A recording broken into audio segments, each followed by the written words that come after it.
As we know, to build maskin and over grave to make wall or fence or gambooz is restricted according to Sunnah. To remove my ignorance, please tell me the situation in Masjid Nabawi and the grave of Rasul sallallahu alaihi wasallam and two Khalifas. May Allah subhanahu wa ta'ala forgive me.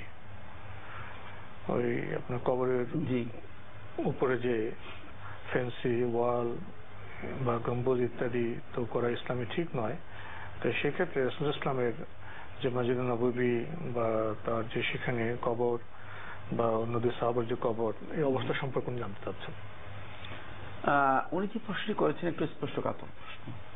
রাসূলুল্লাহ সাল্লাল্লাহু আলাইহি ওয়াসাল্লামের কবর এবং আবু বকর ওমর রাদিয়াল্লাহু তাআলা আনহুমা এদের কবরের উপর যে গম্বুজ করা হয়েছে এটি বিদআতি যারা আছে তারাই করেছে। এটি মূলত বহু আগে করা হয়েছে। 505 হিজরিতে কালাউন নামে যে মানে ব্যক্তি ছিল সে তার সময় এটি করা হয়েছে এবং পরবর্তী সময়ে কেউ কেউ এই চিন্তা করেছিল যে রাসূলুল্লাহ সাল্লাল্লাহু আলাইহি ওয়াসাল্লামের উপর এই কবরকে মানে যে গম্বুজ করা হয়েছে এটাকে ভেঙে ফেলার জন্য, কিন্তু উলামায়ে কেরাম এই বিষয়টি তাহকিক করেছেন, এই বিষয় নিয়ে একটু চিন্তা করেছেন। কারণ আজকে যাদের ক্ষমতা আছে তারা হয়তো ভেঙে ফেললো, কিন্তু আগামীকাল যদি যাদের ক্ষমতা চলে যায় তাহলে আবার আরেক দল এসে সেটাকে তৈরি করবে।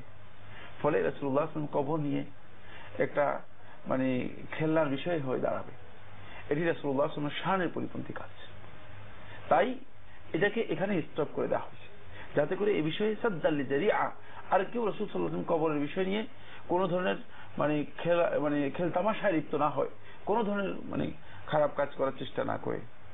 ফলে এটা যে অবস্থা আছে সে অবস্থায় রেখে দেওয়া হয়েছে এবং উলামায়ে কেরাম এর অতিরিক্ত আর কোনো কিছু সেখানে করার জন্য মানে কোনো অনুমোদন দেননি, এই অবস্থায় রয়ে গিয়েছে।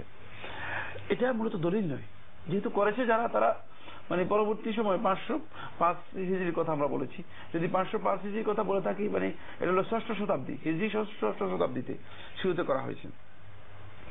এটা রাসূল সাল্লাল্লাহু আলাইহি ওয়াসাল্লাম করেন নাই, তার সাহাবীরা কেউ করে নাই, তাবিঈরা কেউ করে নাই, তাবিঈদের পরবর্তী যুগে তবে তাবিঈনরা কেউ করে নাই।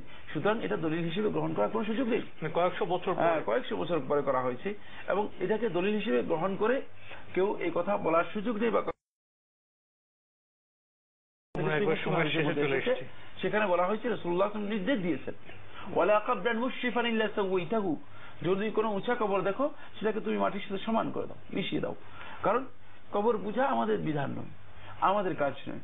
আমরা কবর পূজা থেকে নিজেদেরকে রক্ষা করার জন্য, তাওহীদকে প্রতিষ্ঠা করার জন্য আমাদেরকে নির্দেশ দেওয়া হয়েছে। তাই রাসূলুল্লাহ সাল্লাল্লাহু আলাইহি ওয়াসাল্লাম কবরের ব্যাপারে আমাদেরকে সতর্ক করেছেন এবং খুদ একথা বলেছেন যে লা তাজআলু কবরি ওয়াসানান ইউবাদ, যে আমার কবরকে তোমরা মূর্তিতে পরিণত করো না, প্রতিমায় পরিণত করো না যে এটার ইবাদত করা হবে।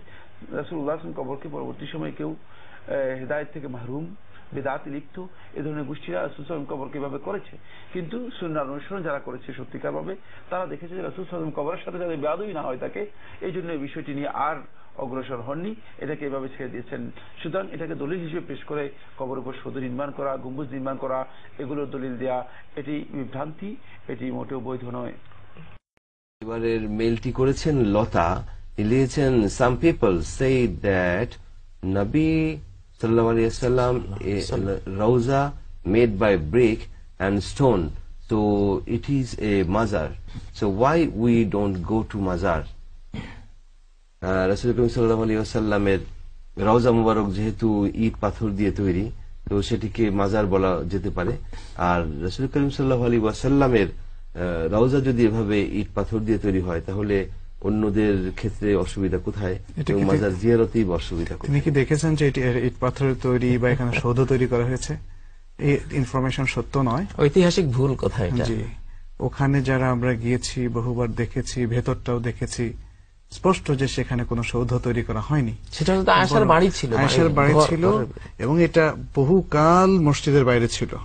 এরপরে তুর্কি সালতানাতের সময় প্রথম এটাকে মসজিদ যখন এক্সটেন্ড করা হয় ওদিকে বাড়ানোর পরে ভেতরে ঢোকানো হয়, কিন্তু সেটাও ঘেরাওর ভেতরে আলাদা আলাদা এবং সেটা খুবই সাদামাটা অবস্থায় আছে।